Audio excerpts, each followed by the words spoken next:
Click that line for it. See you back.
to be improved in the program, including better coordination with housing programs and expanding educational and workforce training opportunities.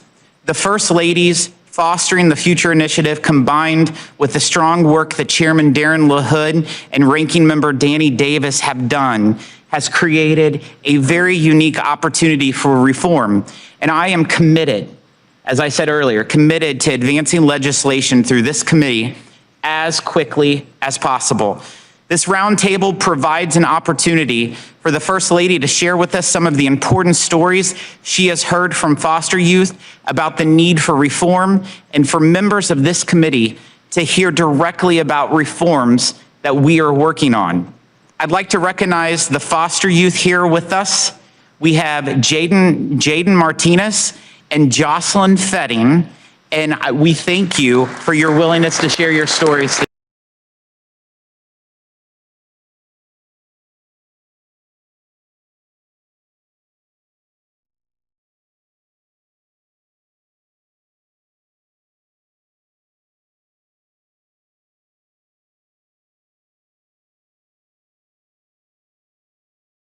Provides an opportunity for the First Lady to share with us some of the important stories she has heard from foster youth about the need for reform, and for members of this committee to hear directly about reforms that we are working on. I'd like to recognize the foster youth here with us. We have Jaden Martinez and Jocelyn Fetting, and we thank you for your willingness to share your stories.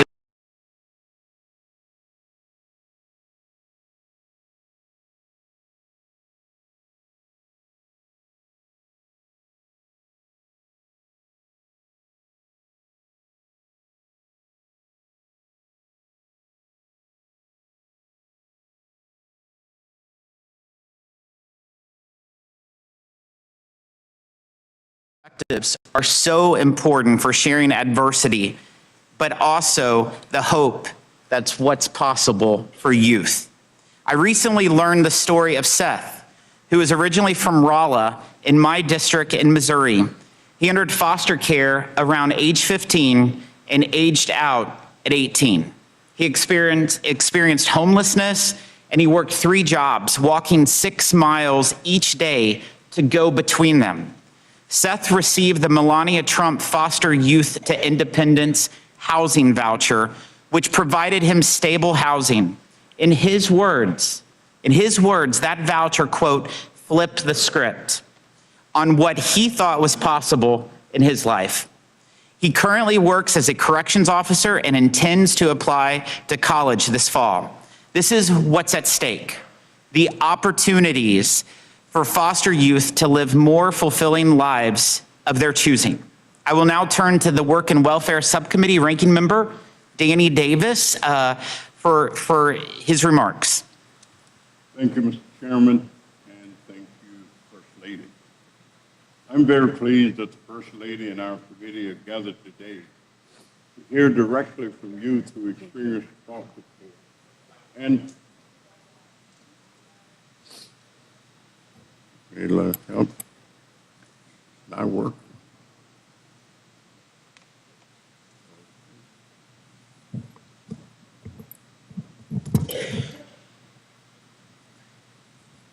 You want to use this? Let's switch over.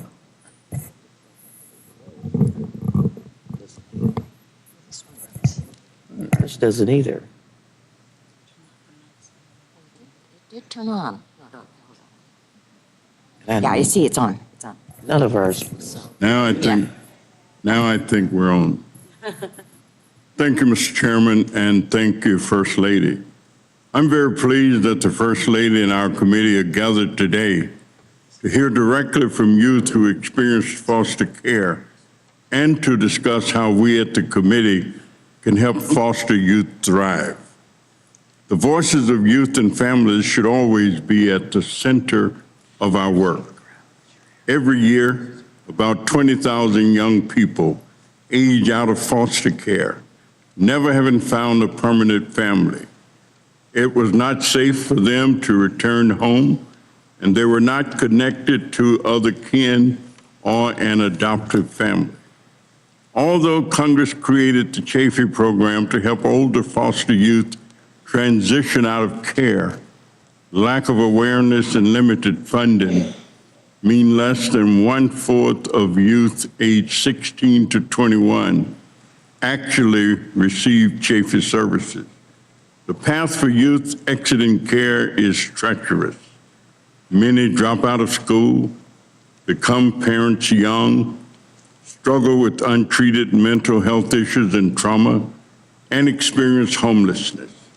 Over the past months, Chair LaHood and I have searched together for true common ground on policies affecting older youth who were or are in foster care.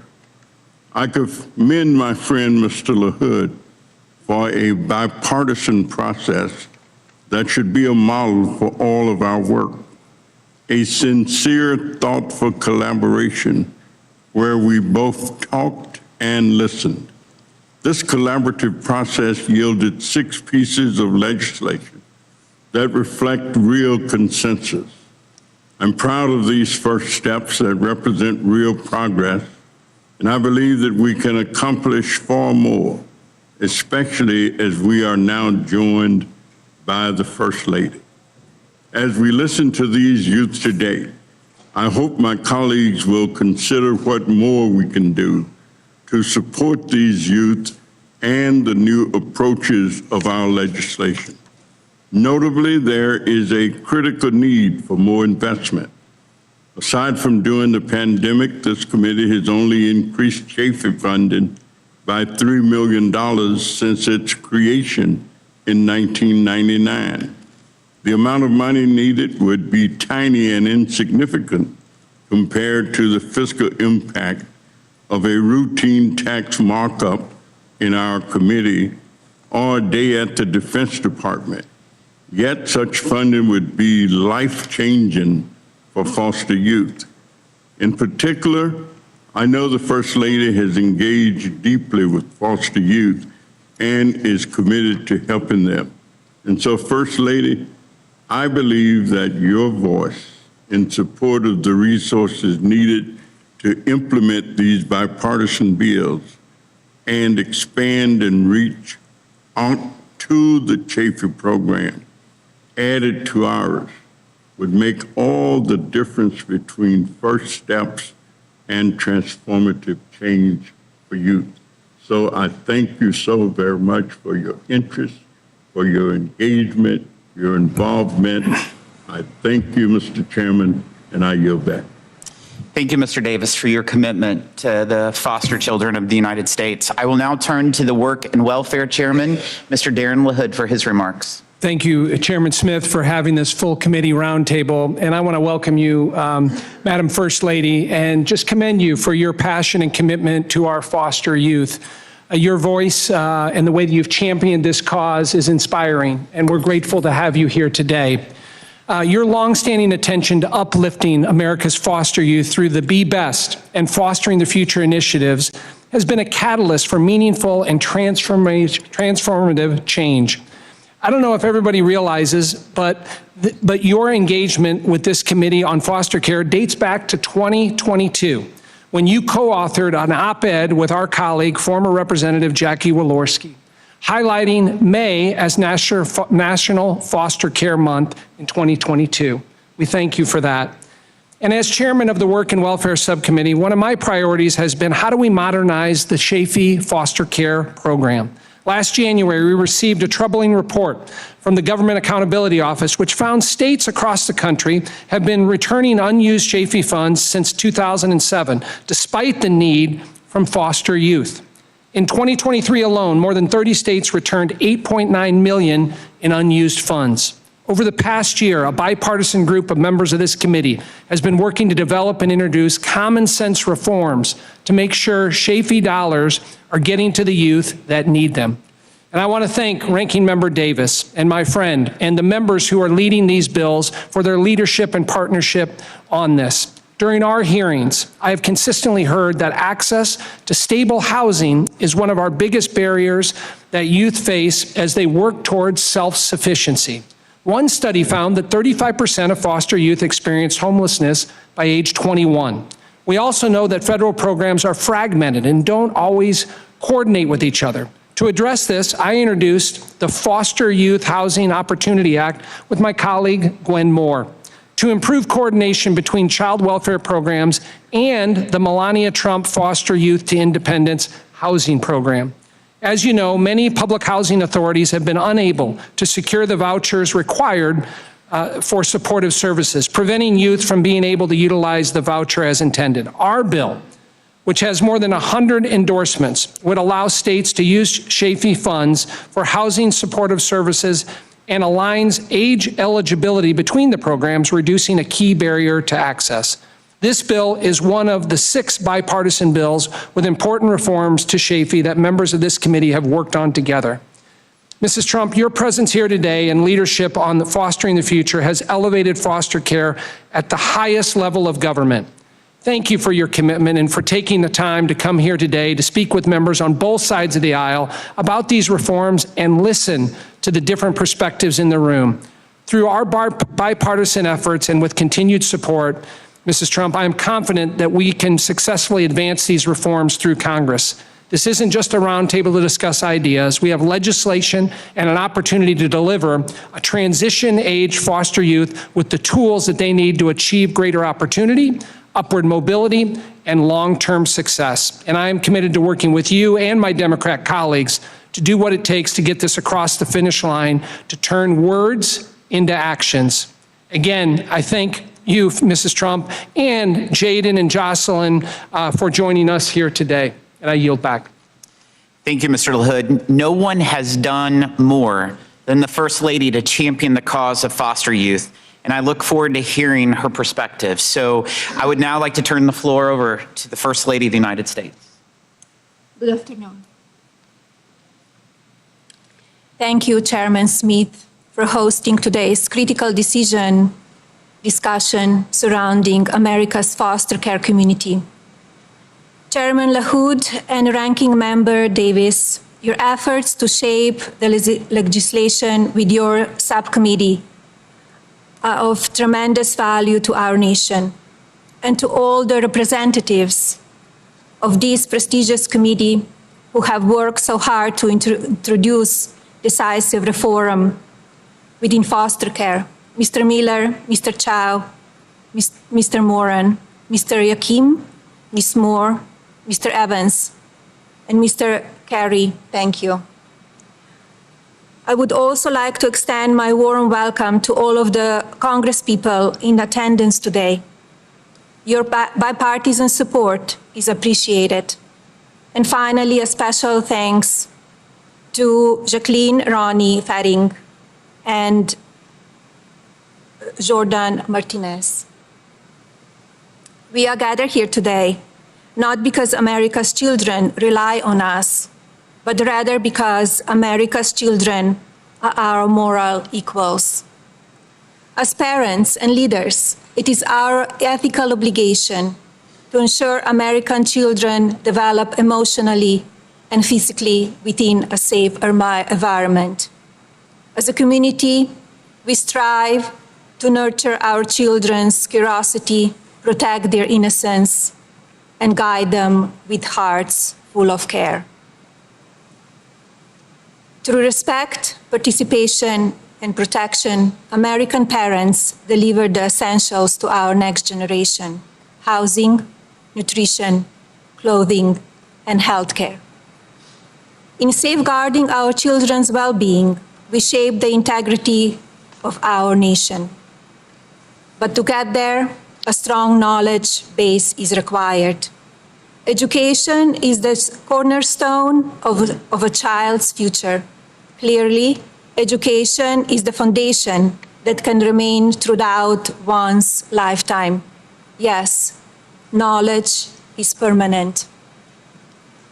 In 2021, I launched Fostering the Future, a nationwide initiative to provide individuals from foster care community with access to education and at the university level.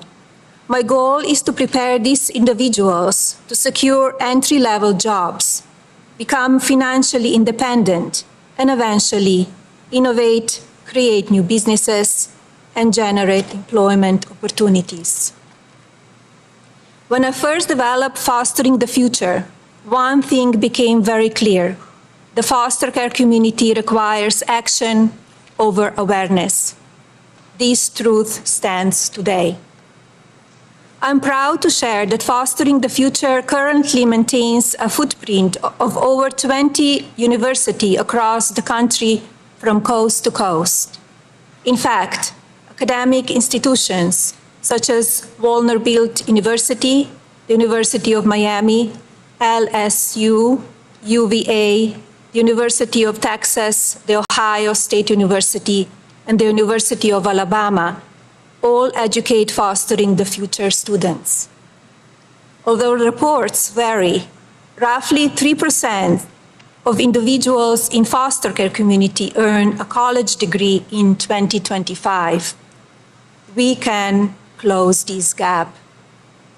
But still, foster youth face a special set of challenges outside the classroom that have a serious impact of their academic performance. These issues include housing instability, educational advocacy, financial barriers, transportation, continuity, access to technology, and other related issues. New legislation for the foster care community is a moral imperative. Some of you joined me in the White House last November for the signing of the Fostering the Future Executive Order. And although the executive order is a transformative vision, Congress now has the opportunity to create a lasting positive impact on this community. Beginning here in this room, we can once again change people's lives. With the new legislation, we can ensure that the opportunity is more than helpful for individuals in the foster care community. It can be their birthright. Thank you. Thank you, Mrs. Trump. It's an honor to have you with us. I would now like to turn to the two foster youth that we have with us today. Jaden Martinez is from Texas and a student at Stephen F. Austin University. Jaden has been in the foster care system since the age of 6. He has been formally recognized by Texas Governor Greg Abbott as, quote, the son of Texas. It's a big state, so the son of Texas for his advocacy efforts. Jaden, I invite you to share a few words. Thank you. Good afternoon, Chairman Smith, Chairman LaHood, our First Lady, and members of the committee. My name is Jaden Martinez. I'm a freshman at Stephen F. Austin State University. Recently, Governor Greg Abbott named me the son of Texas for my resilience, a title earned by refusing to let the foster care system live in my future. But that honor doesn't describe where I started. Before I draped the flags over my shoulders, I was a 6-year-old entering foster care, scared, hungry, but hopeful. At the age of 10, I received one last hug from my mother, a hug I wish would take me to magical places I read about in storybooks. Instead, she walked out of the office in tears. I never saw my mother again. I became a war of the state, a title that has never showed how much that terrified little boy just wanted a hug from his mother. I waited years for adoption, but that family never came. So at 16, I decided if I was going to be chosen, I would choose myself. I renamed myself a son of the state, and I spent my 18th birthday alone in a dark, crowded boys' home. I entered an independent living program with $42 and everything I had left. I lived off of that money for a month while trying to eat and start school. I made it into college, but my education was spotty for moving placements so often. I sat on my first semester with 19 hours, including remedial math, desperately trying to learn what I missed in high school. I had success through great luck and a passionate new family. But success for a foster youth shouldn't be a result of luck. It should be a result of opportunity. And today, U.S. Congress have the power to turn luck into law by passing the bipartisan Chaffee bills. In Texas, I received $2,007.50 a semester for a youth on their own that disappears in a blink of an eye. I used for bedding, a laptop, and professional clothing so I could stand before you as the leader that I am. The Post-Secondary Education Access and Success Act raises the ETV cap to $12,000. You provide a bed and food when classes end or for those without families to call. The Workforce Opportunity Act provides remedial support and vocational paths for my brothers and sisters need to thrive. I'm not here to check a box or tell you what you want to hear. I'm here for my brothers and sisters who are in the system who need these bills. I am a product of the system, and I am the son of Texas. And I ask you as our family to invest into us as your children. Pass this package. Thank you.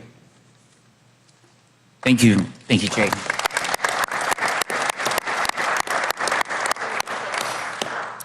Thank you, Jaden, very much.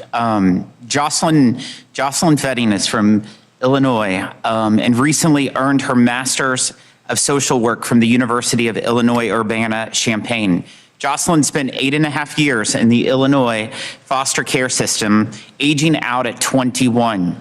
She too has been a strong advocate for foster youth, including providing mentorship and guidance to those navigating the foster care system. Jocelyn, I invite you to share a few words and thank you for being here. Good afternoon. I hope you all are well. First, I'd like to extend a heartfelt thank you to the First Lady, Chairman Smith, Ranking Member Davis, and the committee. Right now, there are thousands of young people from foster care doing everything right and are still struggling. Not because they lack effort or potential, but because the systems meant to support them have not kept pace with their needs.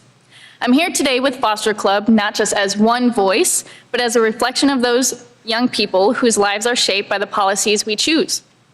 My name is Jocelyn Fetting. I am 22 years old, 23 next week, and I earned both my bachelor's and master's from the University of Illinois. Go Illini. I serve as a substitute teacher, grades pre-K through 8th, and a peer navigator for young adults in foster care. I entered foster care at 12, alongside my younger siblings after losing my parents, but I made the most out of that time, and I graduated with honors and was admitted to a top university. In college, though, even with scholarships, I worked 3 jobs just to meet my basic needs: food, hygiene, housing, transportation. Support like education and training vouchers existed, but it was out of reach, not because I didn't need it, but because no one ensured I could access it. I carried the emotional weight of being the oldest. To stay connected with my younger siblings, I used to pay my friends for rides to see them. And this pressure made it difficult to succeed academically. So my honors GPA dropped to academic probation. The CONNECT Act would prioritize family connections for youth like me. And while I always knew I wanted to go to college, that path isn't the right option for everyone. My brother found his niche in auto mechanics, and one of my best friends wants to go to cosmetology school. Their goals are just as valid as mine, but they don't always come with the same opportunity or support. The Foster Youth Post-Secondary Education Access and Success Act and the Foster Youth Workforce Opportunity Act would help ensure that no matter the path, young people have the resources they need to succeed. We are expecting young people to achieve self-sufficiency without providing support to do so. That's why each of these bipartisan reforms to the Chafee program matter. They shorten the distance between survival and success. Foster youth are not broken. We are ready, but readiness is not the problem. Access and having people in our corner is. If we truly believe every young person deserves a fair chance, then Congress must pass these reforms, continue to utilize our voices in policy changes, and make sure all foster youth have support.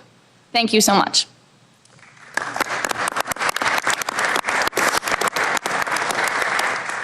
Thank you, Jocelyn. Prior to our further discussion, I'd like to ask the press to please exit the hearing room.